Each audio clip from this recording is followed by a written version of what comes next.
energi yang masih ada untuk bisa memberikan kontribusi yang sebaik-baiknya bagi kepentingan bangsa. Itu mengalahkan permasalahan subjektivitas, perbedaan-perbedaan, baik yang sekecil maupun sebesar suatu kebutuhan bagi kita semua ya, bagi bangsa ini, untuk melihat tokoh-tokoh besar bisa mempergunakan lifespan yang masih dimiliki, sisa perjalanan hidup yang masih ada, energi yang masih ada, untuk bisa memberikan kontribusi yang sebaik-baiknya bagi kepentingan bangsa. Itu mengalahkan permasalahan subjektivitas, perbedaan-perbedaan, baik yang sekecil maupun sebesar. Itu harapan bagi kita semuanya, dan itulah merupakan, saya pikir, tugas kita bersama. Saya kebetulan mengenal baik beberapa kita yang berada pada ini.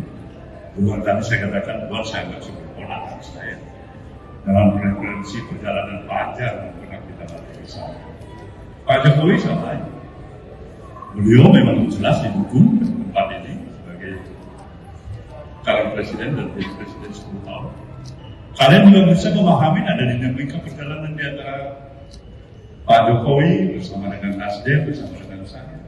Ada dialektika, ada dialektika, ada kesalahpahaman, ada prinsip yang barangkali belum ditemukan.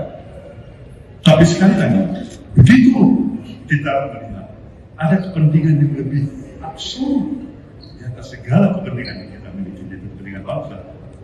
Saya pikir itu kita butuhkan. Nah, kita membutuhkan kesejukan, harmonisasi dan komunikasi di antara kita. Apalagi tantangan yang semakin besar kita hadapi dalam kehidupan kita sehari-hari.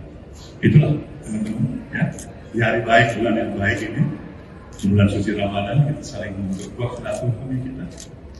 Dan saya pikir kita butuh bersama situasi yang seperti ini. Terima kasih. Ya. Download Tribun X sekarang, menghadirkan lokal menjadi Indonesia.